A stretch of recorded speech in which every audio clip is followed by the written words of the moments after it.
If you're like me and you've tried all the productivity hacks, supplements, and focus app that people tell you to use, but you still procrastinate, this video is for you. And no, it is not a discipline problem.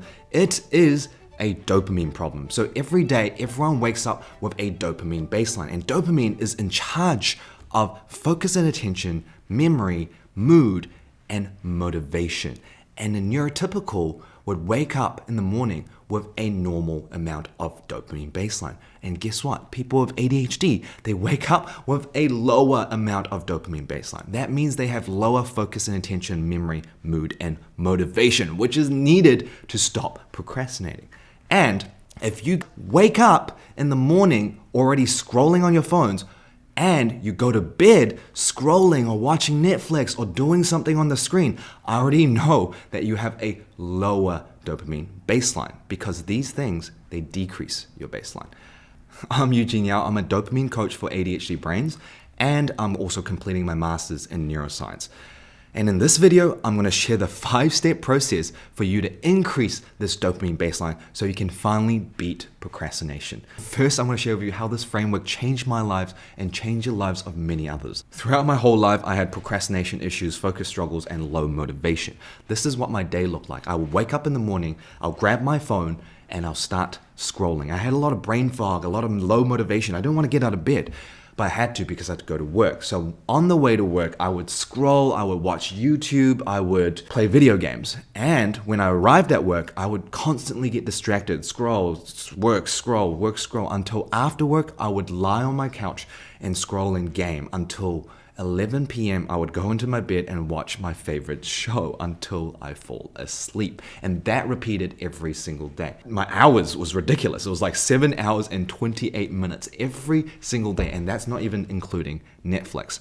And because of that, I had low motivation, I had career issues, I had anxiety and stress, and worst of all, I had relationship issues. So when it started affecting the people I loved, that's when I wanted change. So I tried everything that people with ADHD recommend us to do, right? To-do lists. I tried all the planners. I tried Pomodoro technique, meditation, supplements, exercise, but I tried them for 1 week and then I would fall off. Like they always tell us that these help with procrastination, but I tried them all, but it didn't work. So I still had all these issues until one day I found out about dopamine levels, and dopamine is in charge of focus, attention, mood, memory, and motivation. And that people with ADHD, they start their day with a low dopamine baseline. That means we already have low focus, attention, mood, memory, and motivation. And I was like, no way. So how does neurotypicals, they can start their day with higher dopamine baseline? I'm like, no way. Okay, I'm gonna research how to actually increase this baseline naturally. So I listened to Andrew Huberman, I read a lot of books, I looked at research, and I found out what works for my ADHD brain. So I did a lot of trial and error that took years to increase this baseline, and I finally did it. So I ended up having a high baseline dopamine. I would consider my baseline higher than neurotypicals. So I had great focus and attention, great mood all the time, great memory, and great motivation. And something changed. Progressing towards my goals became super easy. So I felt like I could achieve anything. So I set up multiple goals. The first goal I set is I wanted to be lean. I've always procrastinated going to the gym, eating healthy.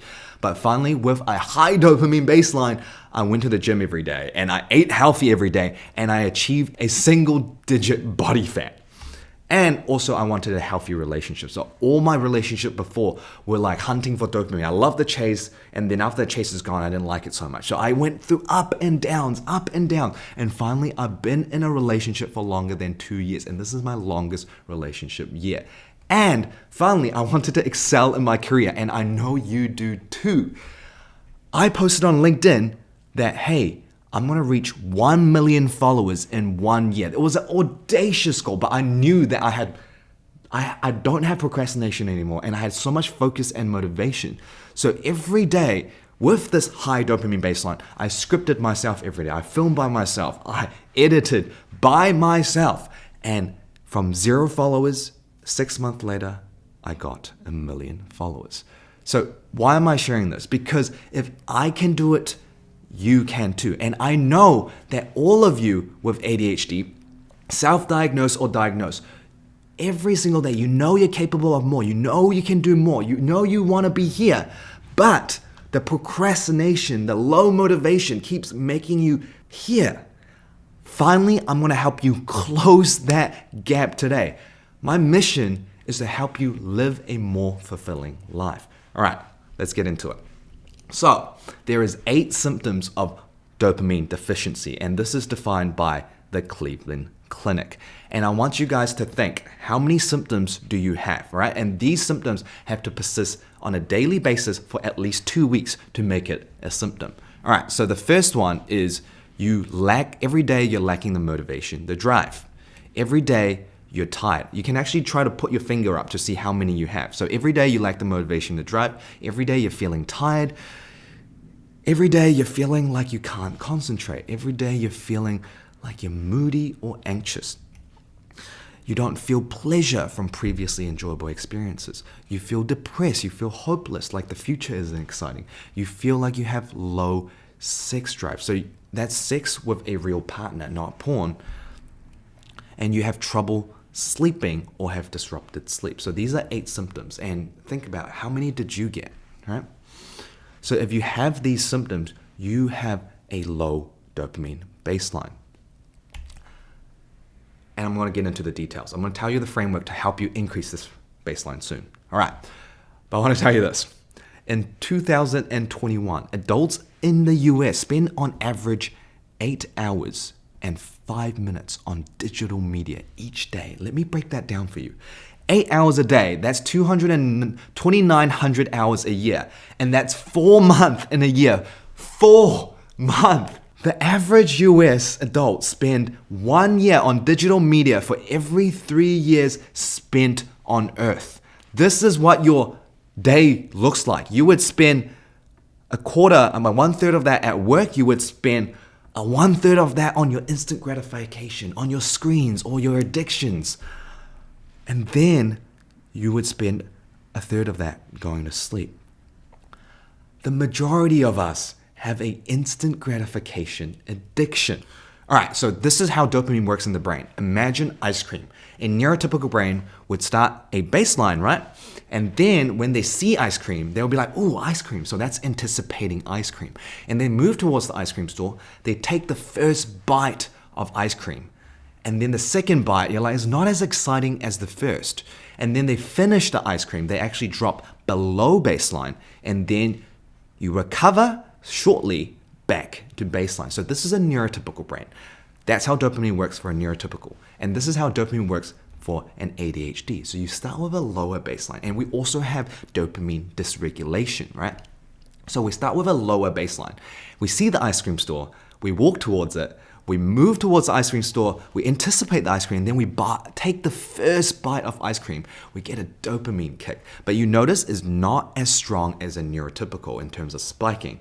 And then we take more bites and we have a dramatic drop. After we finish the ice cream, we drop way below baseline, way below, and we actually take a lot longer than neurotypicals to recover back to baseline. So the difference is we have a lower baseline, we have less of a spike, we have a bigger crash, and we take longer to recover. And because we take longer to recover, we have a strong dopamine craving. Because when we're low, what we want to do is chase the next thing. So the next thing could be, for me, gaming. I'm like, oh, I'm so low on dopamine. Let me chase some gaming. And then I have another peak and crash. Before I have time to recover, I'm doing social media, another peak and a crash. And no time to recover, I'm binge eating, I'm snacking, I'm impulse shopping, I'm watching Netflix. Other things are like novel music, getting the stimulation, multitasking, doing multiple things at once to get the stimulation so I can focus. Another one that people don't talk about as much is the compulsive worrying, the picking fights, the overthinking. These give you a cortisol kick and also decrease your baseline. All right, to give you guys an example of how these negative thoughts and how these negativity manifests is, imagine this. I put you in this empty room. Nothing but this red button over here that gives you an electric shock. And I put you into this room for 24 hours, all right? So a neurotypical would push that button and be like, ouch, yeah, I'm not gonna do that again. It hurts, yeah? Well, guess what? What would you do? Someone with ADHD will be like, I need stimulation. So they're gonna push that button multiple times throughout the 24 hours to feel something, okay? And that button, it gives you pain. But what people don't realize is that you're actually pushing this red button for free inside your brain to get a cortisol kick. Same thing as this button, when you push it, it gives you a shock, that cortisol kick. And we like that type of stimulation.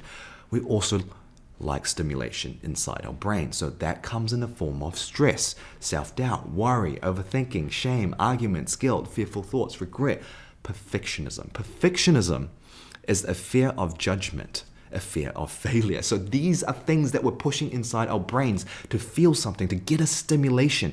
And these is what I call automatic. You just can't stop them because we're low on dopamine. We need stimulation.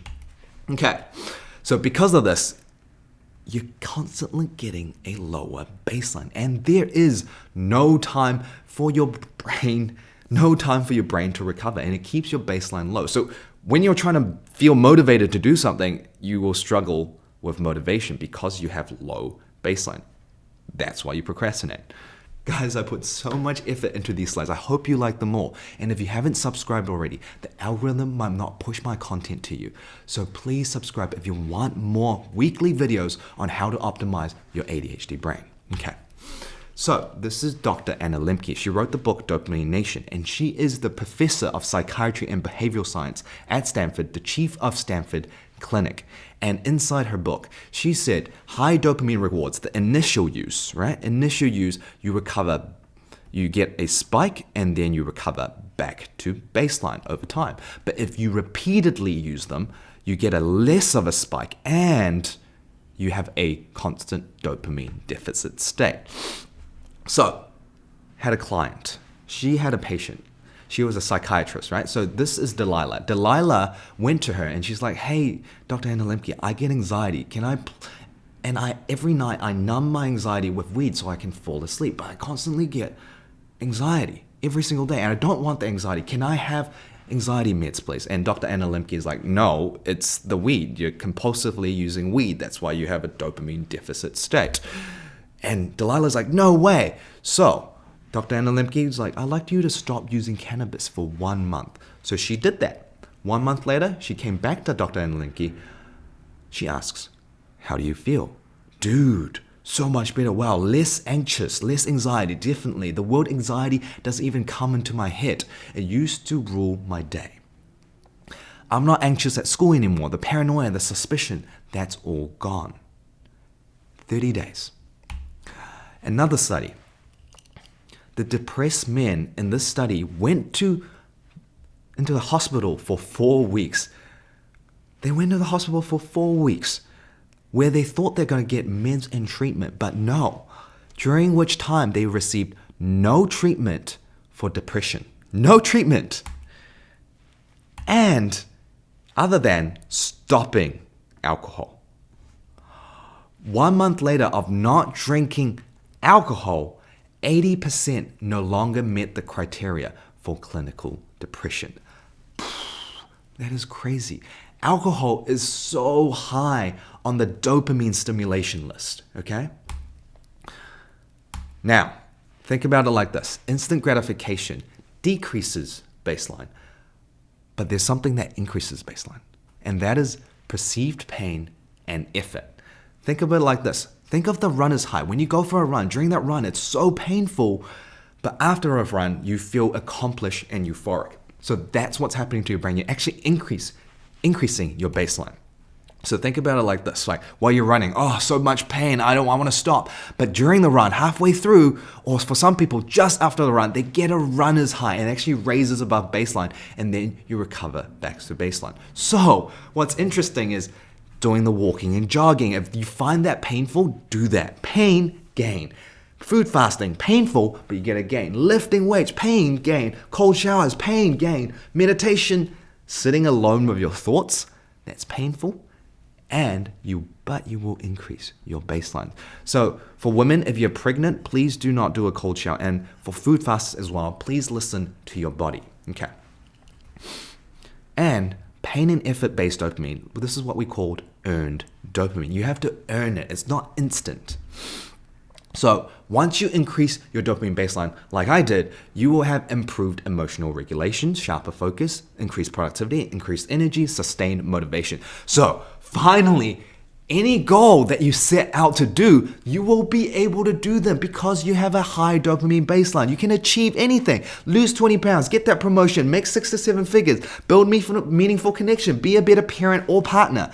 Guys, with a high dopamine baseline, you will be motivated, focused, and you will be able to achieve it. Okay, let's get into the 5-step framework. And this framework is called reset. So, step number 1 of how to increase this baseline. I give you the blueprint, the step-by-step. So please pay attention to this. So first is recognize. What do you have to recognize? Recognize what gives you dopamine and write them down. You have to write down everything that gives you dopamine. Some common examples are social media scrolling, junk food, video games, binge watching TV, online shopping, porn, walking, reading. Yes, anything that gives you dopamine. Dopamine doesn't mean that it has to be enjoyable.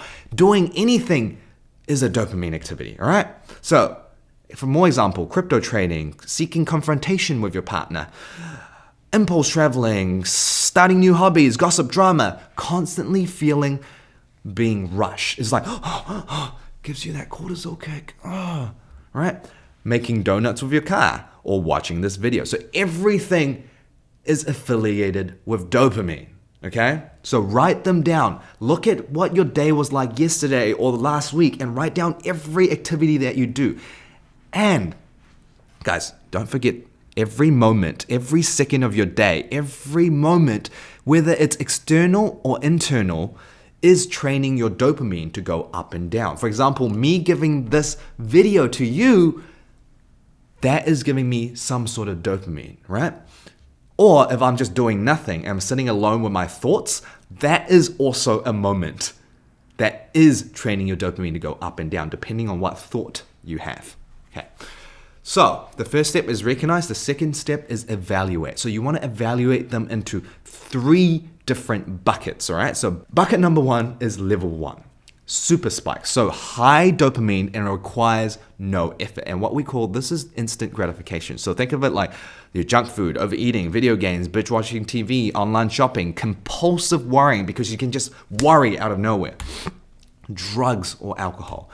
So bucket number 2 is moderately engaging. So these can be productive in moderation. Like this video is productive in moderation, but you sit all day to watch educational video, it is not good for you, okay? So educational YouTube, for example, checking your emails, gossip and drama, TV news, organizing folders, researching ideas. So this is level 2. It's moderately engaging, but not engaging enough, like super spike, gives you like a huge hit. It doesn't give you a huge hit. All right, and lastly, is level 3, and these require effort, and these are earned dopamine. So you have to work for it. It's like the pain. It's like perceived pain. It's like, oh, this sucks. I don't really want to do this, but I gotta do this. That is level 3, right? For example, producing content, going on a walk. If you find walking you don't like walking as much, well, if it requires effort, then it's a level 3. Side project, meaningful connections, sports, cooking. So there is a huge list. These are just some easy examples, but the list is like literally infinity. There's so much going on onto these 3 buckets, right? So level 1s, these will lower your baseline over time. Level 2s could lower your baseline if done compulsively, and level 3s will build your baseline over time. All right, so some level 1 spikes. I just quickly put out some so I can talk about it. So for example, vaping, impulse buying, checking likes all the time, ultra processed food, lying, manipulation. There's so much. Like complaining, if you love complaining, snacking. So there's just so much. Okay, another one like level 2 is moderately engaging, like what? Podcasts. Oh my God, podcasts is a definite level 2. Watching the news. If you like replying to DMs so much. What else? Like If you love home organization and then you're constantly organizing your home every single day and it just gives you that kick, that is stimulation. Okay, and level 3s are things that require effort, right? So exercise, filming videos, building project, coding, studying, hiking, nature time, therapy, saving money, sleep hygiene. These are the things that you don't feel like, it feels like it's effortful to do. It doesn't give your brain a lot of spike in dopamine, okay? So the healthy food pyramid, this is easy to talk about. Ultra processed food, guess what? It's a level 1. It gives you a lot of dopamine. Processed food depends on if you love it or not, how much joy it gives you. It's level 1 or 2. Just remember, dopamine is different for everyone. Salt, like the processed culinary ingredients, level 2. And unprocessed or minimally processed food is level 3. So guys, I want you guys to please keep in mind that dopamine is different for everyone. If you guys like something so much, it gives you such a big hit, it will become a level 1. So generally, everyone loves chocolate. Everyone loves cookies. That's why there's such a general level 1, okay? So everyone's dopamine hits are different. So now you have written everything about your dopamine activities. You evaluated them into 3 buckets, and now it's time to sanitize. So sanitize, you have to sanitize your environment, like remove your level 1 and 2 triggers. So what do I mean by that is a trigger is something that tempts you to seek a dopamine hit, right? So if you have cookies on the table, please, please, please remove them. Sanitize that behavior, because people with ADHD, we are already low on dopamine. So when we see a potential for a spike, we're like, oh, cookie now. And then we feel a lot worse. So sanitize that behavior. Put that away. ADHD out of mind, out of sight. You put the cookie away. Put the highly stimulating novel thing away. All right. Another one is like, hey, if your friend is calling, like, hey Bob, why are you calling? Let's go out and have all these dopamine hits, all these level 1 hits. Well, you have to sanitize it. Hey, tell Bob no. Would you like to go on a hike instead? I know it's difficult, but it yields so much results. You can have a cry about it, okay? Another one is your mobile games, online shopping, notifications, social media. Guys, sanitize that behavior by changing your colors, blocking apps, or like deleting apps. Oh, guys, even dating apps is nowadays a level 1. It is so distracting, so novel, so much dopamine going around. And you have to sanitize all that behavior. So you can do all of this, or you can also change your settings to make it less stimulating. So change it to grayscale, for example, or get a different phone that has not a lot of stimulation on it. So sanitize is step number 3. Think about it. What is your level 1 or 2 triggers? All right. So you have recognized, you have evaluated them, you have now sanitized your environment of those level 1 and 2 triggers. Step number 4 is eliminate. So eliminate level 1, 2, and 2s by replacing them with level 3s. So you can set a rule for yourself. This is when you start to action. This is when you start to do the process, okay? So you can set a rule for yourself, like, hey, level 2s, I don't want to do too much, so only 30 minutes a day. And level 1s must be eliminated for the reset to work. So if you want to reset your brain to have higher dopamine baseline, level 1s need to be eliminated for at least 30 days, okay? So you can swap level 1s and 3s. So this step is elimination, all right? So you can do that by swapping level 1s with level 3s. Junk food and overeating, swap that with cooking healthy food. Video games, swap that with drawing or writing. This is an example, all right? Binge watching TV, reading. Online shopping, swap with side project. Compulsive worrying, spend quality time and meditation. Alcohol, drugs, do meaningful connections. So swap your level 1 stimulation with your level 3s. And I know all of you have a lot of level 1s. Throughout my career of coaching, a lot of people just think, oh, I actually don't scroll that much. No, you have all the other things of level 1s that you do not know, right? Novel music, compulsively thinking in your head. I don't know what you're thinking. If you have a low baseline, you're stimulated. Find out what those level 1 stimulations are. You have them if you're watching this video. Okay. Limit level 2. So someone engaging dopamine, like educational YouTube, do it for 30 minutes. Checking email, 15 minutes. Gossip and drama, stop it. Don't talk about other people. Okay? All right. And the last step, which I would define one of the most important steps, right, is track. Now, what do you have to track? Track your progress and wins. You know how people with ADHD were constantly negative, stimulating our brain. Well, guess what? This will slowly rewire your brain to look at the wins, look at the positives. So I want you guys to build a calendar, cross out every day that you're doing this, and celebrate. Then get a pen and paper or a notebook and journal. Hey, today I feel more focused. Wow, I stopped scrolling and I feel like I don't procrastinate as much. And then you will have momentum upwards. And that is so important. Step number 5 is track your wins. Okay? So, 1, recognize what gives you dopamine, which is list out all the activities, right? Evaluate all your activities into 3 buckets, level 1, 2, and 3. And then sanitize your level 1s and your level 2s from your environment so you don't get triggered to do that dopamine hit. And lastly, and next is eliminate. So eliminate your level 1s and 2s by replacing them with 3s, all right? And 3s are like going on a walk, exercise, going to the gym that you haven't been to in a while. Those are what we want to replace those. And lastly is track. Track your progress and wins so you slowly rewire your brain day by day. And that is the formula to have higher dopamine baseline. And thank me later. Please type in the comments if you've already started this process and you're already seeing the benefits. And if you haven't hit that subscribe button, you may not see me again. And if you have, I really hope my content every single week, I'm changing your life with my videos. So thank you so much. I'll see you in the next one.